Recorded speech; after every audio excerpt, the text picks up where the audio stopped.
Welcome everybody back to the Critics Corner. It's been a little bit of a break for us, but welcome back to the corner. I'm still Andrew Branca with the Waxahachie Sun, and I'm here with my colleague, friend, and movie lover, Mr. David Dunn, who is sporting a great new look here, or as we call him on the corner, Babyface Dunn. What's up, Babyface? I'm doing very well, Mr. Branca. How are you? I'm good, Babyface. Good. You're doing great over here in Waxahachie. I'm glad you're doing so well. My beard, even though it's a chin strap, still looks better than yours, just for the record. All mustaches are better anyway, so you know. I was rocking that too before my accident. I think you were telling me you literally did that 30 minutes before we came on the air by accident. Literally, I had a shaving accident. I gashed this lip, and I was like, okay, I have three options. I can just keep the gash, I can shave my whole face, or I can do the chin strap. Well, I didn't want to be a 100% baby face. I wasn't keeping the gash. So here I am, looking like a fraternity president from a community college. Anyways, I'm excited about this new movie that has come out that we are reviewing here today. Why don't you tell our viewers a little bit about that? Yes, sir. It is the newest live-action Disney remake / prequel out of a whole line of live-action Disney adaptations nobody asked for. It is Cruella, which is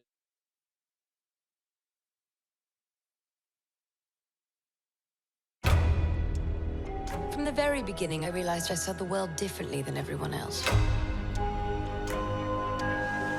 That didn't sit well with some people. But I wasn't for everyone. I guess they were always scared that I'd be a psycho.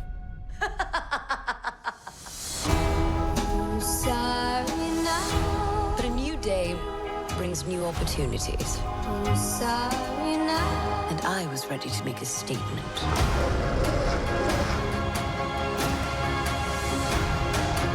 How does the saying go? I am woman, hear me roar.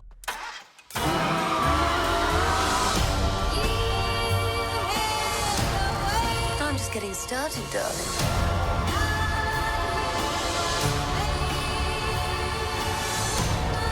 The thing is, I was born brilliant, born bad, and a little bit mad.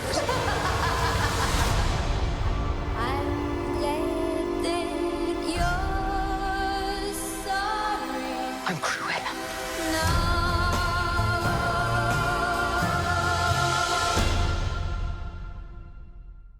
Which is a prequel to 101 Dalmatians that shows the creation, the birth, and the rise of the iconic villain that obviously end up coming to blows with the 101 Dalmatians. Emma Stone stars as this early iteration of the character, this time being known as Estella, not Cruella.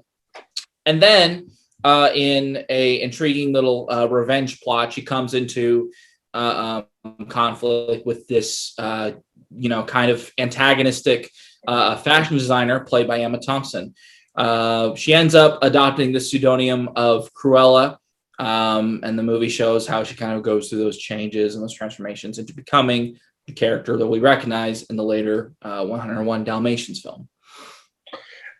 In a nutshell, it's kind of like the Devil Meets Prada meets Disney. Devil Meets Prada meets Disney meets Joker a little bit, but I think that's conflating it a little bit. But anyhow, we'll get into this. First of all, what I really love about the movie, I love Emma Stone in this role. Whether she's playing Estella, which is obviously the not as flashy version of her character, or Cruella, the character she later becomes, she does a really good job, like demonstrating, the different kind of characteristics of these characters. Obviously, as Cruella, she has that zing, that flair, that snooty little kind of air about herself that kind of is so recognizable. Whereas Estella, She's a lot more personable, relatable, rags to riches kind of story. But what I was very impressed by is that quite a few times in this movie, it really paints her as a sympathetic character. And I was not expecting that. I knew they were going, okay, well, let's go the villain origin story route, like 100 movies haven't done that already. But this one actually has a very provocative, very interesting origin story for her. And it really makes her sympathetic. There's quite a few scenes in this movie where you understand the character, who she was. You see like the beginning steps of how she becomes the character she later becomes.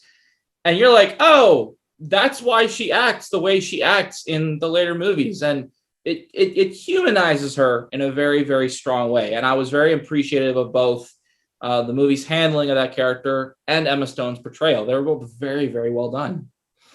I think so. I wasn't expecting to be sympathetic towards Cruella at all. I grew up watching the cartoon of 101 Dalmatians.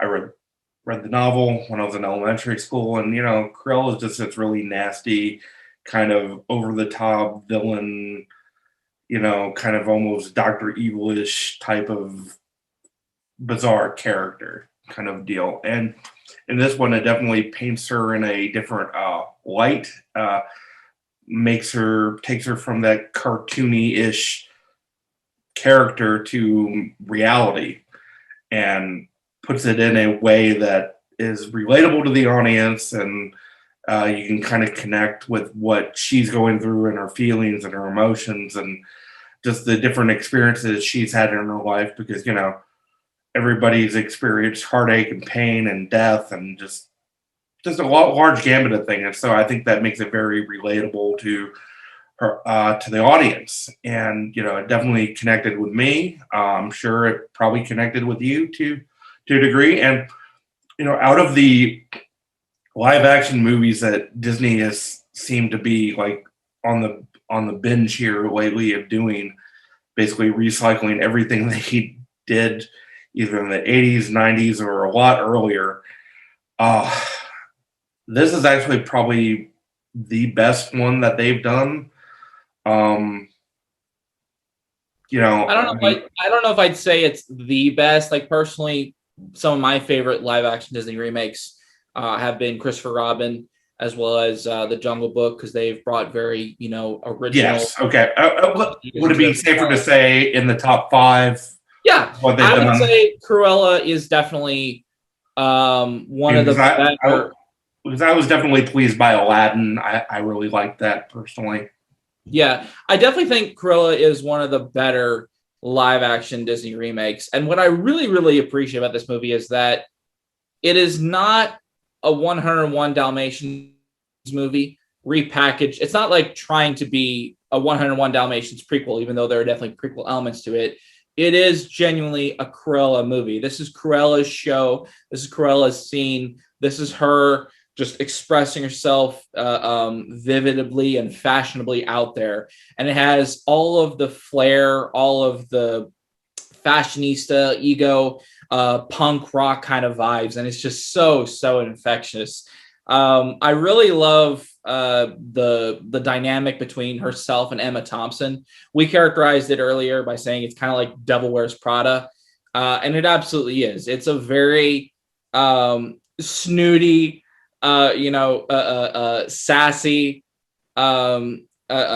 just filled with attitude kind of rivalry that just really drives the plot of this thing forward. Again, I'm impressed that the movie is able to not just humanize Cruella, but also make her an interesting, like a sympathetic character. Like, you're rooting for her in the movie. I'm like, this is the same chick that wants to skin dogs in 101 Dalmatians. Like, how? But that's storytelling, man. It makes you, it gives you perspective of characters you otherwise would not have perspective of. And it does a very good job at that. Well, definitely. I mean, they even joke about that fact in the movie about using dog skin for a coat. And, they even, poke fun at that a little bit there. Yeah. I remember that line. I love that line. And I also love it because it shows that at the end of this movie, that's not the Cruella at the end of this movie is not the last Cruella you see. She still has some more changes to go through, but it's kind of similar to Joker in that movie was also the beginning of Joker's story. This movie is the beginning of Cruella's story, but it's not the end of it. You clearly can see they have more changes, more kind of metamorphosis to go to. And I really loved seeing the few changes that were in this movie. I will say the transformation, to just leap off the Joker comparison for a second, the transformation from Estella to Cruella was a lot more sudden than I wanted it to be. One thing I really liked in Joker, just to compare the two, you can clearly tell, Arthur Fleck's fall from Arthur Fleck to Joker in that movie is a lot more gradual. It was not a sudden transformation. It was like he has a fall, a misstep, and another misstep, and then he goes down to here. Same thing with Robert De Niro in Taxi Driver. His change from being a taxi driver to a vengeful sort of vigilante was also very gradual. Here, she makes one debut as Cruella, one outstanding performance, and then she's suddenly Cruella. That's who she is. Estella is dead. I did not like that change so well. I would have liked it to have been a little more gradual. I think that would have been more powerful and more permanent for this character rather than the very sudden transformation they made in this movie. No, I agree. And with your Joker comparison, I mean, unlike Joker, I was rooting for Cruella in this movie. I wasn't really rooting for Joaquin Phoenix's version of the Joker in that movie. I mean, I would agree. Yeah, it was like they flipped on a light switch and instantly she was this totally different person. And comparing her to another DC character, Two-Face, I mean, there's a lot of in the way her personality, the way she did her hair. You could see how that split personality in her through how they dressed her and how they did her hair and just different parts in the movie where they kind of played on that. There's two sides of this person. I would definitely, I would say the costumes, the makeup and hairstyling, the production design was exemplary in this movie. I think all of those elements should get nominated at the Oscars. And quite honestly, I would throw in a nomination for Emma Stone as well. I don't know if other people would. Maybe I'm in the minority of that opinion, but I thought she was amazing. And definitely the costumes, the sets, the makeup and hairstyling were all fantastic. I will say Joker, I feel like you're rooting for him, but in a different way that you're rooting from Cruella. In Joker, you're rooting for him not to fall. You're rooting for him not to fail. You're rooting for him not to become the character he ends up becoming. Whereas Cruella, it's a lot more addictive. It's a lot more like savory. It's like you want to see her become this character. You want to see her succeed in this plot. Not one-on-one Dalmatians. That's different. But it's you do love the very intricate and interesting plot that the movie's writers assembles for this movie. And yeah, it's just a really great high fashion crime drama that just is perfectly made for the PG-13 Disney audience. I was very, very impressed with this movie's showmanship. No, I agree. I mean, and I definitely see your point that, you in Joker, you're rooting for Joaquin Phoenix's character not to fall from grace, but, ultimately, that's going to happen. Same thing with Cruella, this other personality in her life is just going to consume her. Yeah, exactly. So I think that's where they're definitely a lot alike in that aspect. Mm-hmm. The one thing I would caution parents on, I went to see this in theaters. I don't know how you saw it. But, parents, this is not a Disney animated film. Don't take your kids to go see this. Take your older, more mature kids to go see this film. Don't take a 6-year-old to go see this.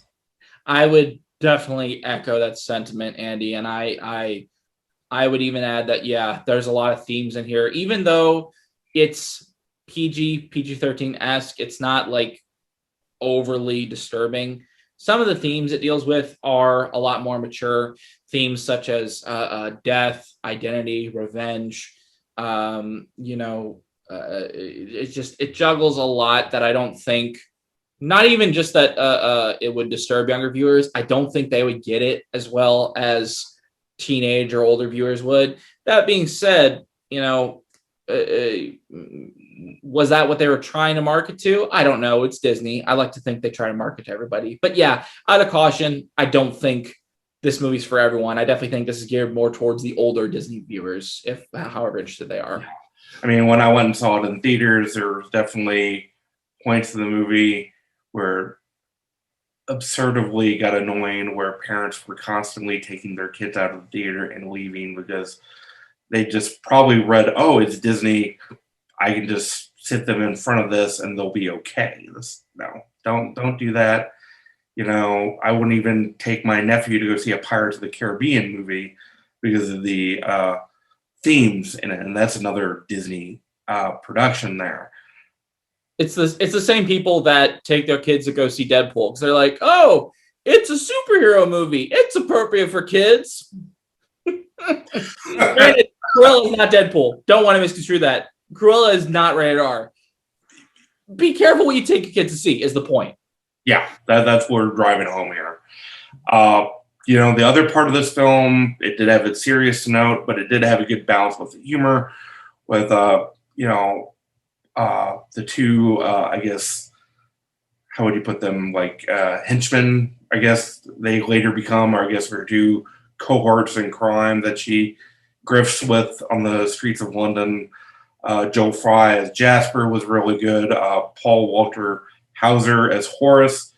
He was funny. I loved his dog. I thought that was great. Especially when they dressed him up in a little rat costume and made him infiltrate the party scene or something. I thought that was funny.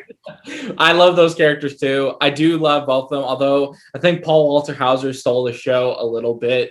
And I love his filmography. Like everything he's in, whether it's Cobra Kai, whether it's Richard Jewell, whether it's I, Tonya, Paul Walter Hauser just has this infectious appeal about him that just, you love the guy. He's a giant oaf, but he's hilarious. And you love, he completely grabs your attention every time he's on screen. And yeah, I definitely think he was a great compliment to this movie. I think both of them were great compliments to it. But Emma Stone and Emma Thompson, I would definitely say their relationship, their rivalry is very much what drives the force of this movie. Oh, yeah.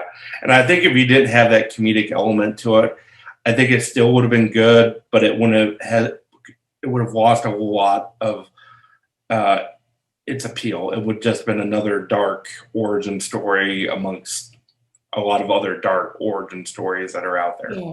The comedy balances very well with the movie's drama. Yeah, exactly. I give this movie out of 10 stars here. I probably give it a 8.5. I thought it was really good. I'm going to go a little higher. I'm going to give it a 9. It's teetering on the edge a little bit there, but besides the movie's very jarring transformation of Estella and Cruella, the plot does move along very nicely. Emma Stone and Emma Thompson are very magnetic in this movie. And it really does kind of earn its validity. Now I can look at Cruella and be like, this is a great addition to the 101 Dalmatians universe. And I'm glad this prequel exists. It provides a lot of welcome context for the original animated movie. I will say, I don't see how a sequel works with this, because for those of you that don't know, Craig Gillespie is returning to do a second Cruella movie. And like I said, I know there are more transformations she has to go to before she becomes that villain we know as in 101 Dalmatians. But I don't see how you can make a sequel and maintain her likability. I feel like the next movie, she would sink deeper and deeper into her villainy and become purely unlikable by the end. So I kind of don't want to see a sequel, but at the same time, I'm curious. Like, I don't know. I'm wondering how a sequel would work for this movie. Yeah, same kind of thought here. I mean, the post-credit scenes, which I'm not going to state here, there is a post-credit scene, so make sure you stay and watch that. Definitely leaves it open to that possibility if they wanted to explore. And Disney, like any other movie production company in Hollywood who likes money will probably go ahead and, sign up the actors again to go make a sequel. So, I wouldn't doubt that they would have a sequel for this. Box office returns are probably pretty good at this point on it. Yeah, I mean it's grossed 129 million so far, and obviously Disney likes to price gouge people with $30 premiere access. So I would definitely say this is one of the better, more successful theatrical releases. But hey, that's the price you got to pay the mouse, man. Oh, we gotta get some capital returns, Oh, where's Goofy? We gotta get some money. Okay, that was lame. I'm sorry. Well, that's going to do it for this edition of the Critics Corner. If you have any thoughts, questions, or suggestions, or just want to chat movies with us, shoot us up on Facebook, shoot us an email. Let us know. So we will see you guys back here next week. Keep on keeping on and stay classy. Stay classy, everybody.